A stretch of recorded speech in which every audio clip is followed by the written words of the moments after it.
Pleasure to meet you. Thank you very much for being here. This is a big time for the network, a big time for you. You're replacing Katie Couric as the anchor of the evening news. Are you excited, nervous? Excited, not nervous. Not nervous? My daughter turned 16 3 weeks ago, so I'm teaching her how to drive.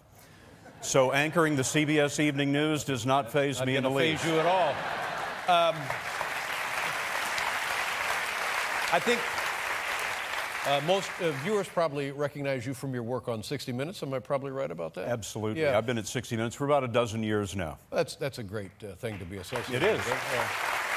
That show's been on the air, what is it, 40 years? 43 years. 43 years. 43 That's years. Remarkable. And when it went on the air, Don Hewitt, I guess, was one of the creators and longtime producer of the show, and you contacted him as a kid, is that right? I was growing up in West Texas, out in Lubbock, Texas, and I was interested in journalism. I'd gotten started at the age of 15 at a newspaper there.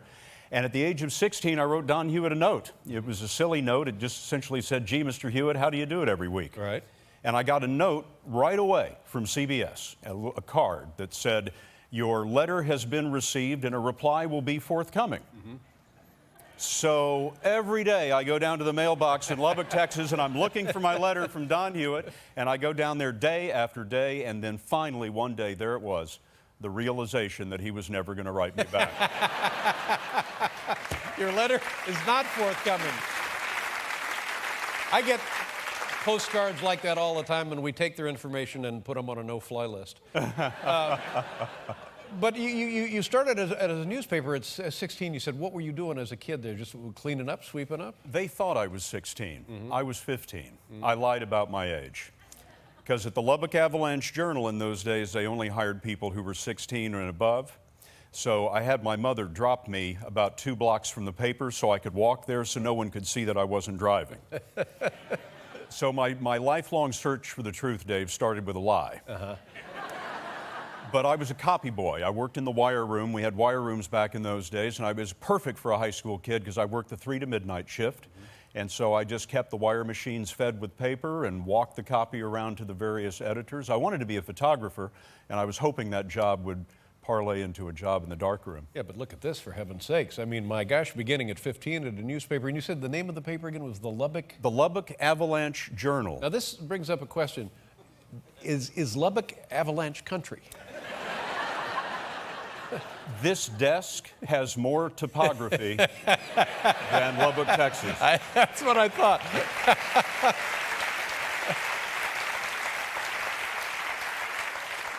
But it was supposed to be an avalanche of news on your doorstep every day. There you go, you see. So hence the name. Yeah. Tell us about your time at 60 Minutes and some highlights of the people that you've interviewed. You had the Lance Armstrong's teammate on just the other night, right? We did, Tyler Hamilton. Right. Tyler Hamilton told the story of the U.S. Postal Team in the years that he was racing with Postal in 99, 2000, 2001, the first 3 times that Lance Armstrong won the Tour de France. And he told a story of systematic doping on the team that included Lance Armstrong. There was, frankly, Dave, there's no joy in doing that story. Right. And Tyler Hamilton didn't want to have to tell that story. And why did he have to tell it? Who was forcing him to tell the story? Well, federal prosecutors, in one sense, he refused to cooperate with what is now a federal grand jury investigation of Lance Armstrong and others on the team, but he was subpoenaed to testify before the grand jury, spent 8 hours talking to the grand jury, and then once he'd unburdened himself of these secrets, he decided that he'd go on the air and tell the public. Now, this is something that we've heard rumblings of on and off ever since Lance Armstrong got on a bike. And in and of itself, it's a remarkable story. He's a remarkable guy. This will come to what? Anything? Nothing? It'll depend on how the grand jury sees it. At least a dozen former riders from Postal have now either spoken to federal investigators, talked to the FBI, or actually appeared before the grand jury. And in some weeks or perhaps months, the grand jury is going to make a decision about whether crimes were committed and whether indictments should be handed up. So we'll be seeing a lot of news on this. Mahmoud Ahmadinejad? Mahmoud Ahmadinejad, very good. Thank you. You've been practicing. Tell me about your visit with him. Mahmoud Ahmadinejad, the president of Iran, we went to Tehran to interview him. You know, he has a rose garden, just like our president White does, House. right Oh, I didn't know that. That's right great. outside his office. He has his own rose garden. They're not to be outdone. So we sat down in his rose garden and did an interview, and I was absolutely determined to pin him down because he is notoriously slippery in interviews. And so we were talking. I was trying to pin him down on the question of whether they were developing a nuclear weapon, and he would obfuscate, and I'd come back and forth. And finally, he just got exasperated with me, and he leaned up and he said, "Are you a CIA agent?" Oh. It's exactly what you want, isn't it? Is this Abu Ghraib? He said, "No, this is Iran, and I am president of this country." So he was not used to the kind of 60 Minutes interview that other heads of state are used to. Good for you, by God. That's excellent to have on your resume. Made him squirm a little bit.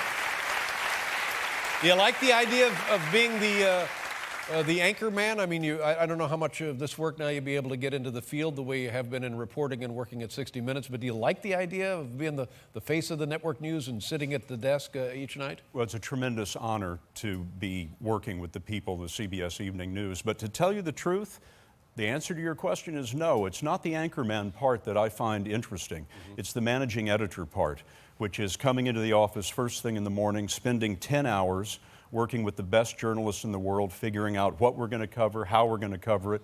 If you get the first 10 hours right, the last half hour tends to work out pretty well. Well, I think you're exactly right about that. And people, as they watch the finished product, probably don't realize what goes into it. But it's like picking up the Lubbock Avalanche Journal or whatever it is.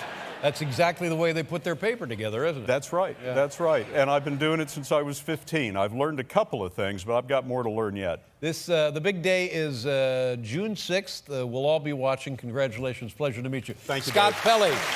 Ladies and gentlemen, CBS Evening News. We'll be right back with Brad Paisley.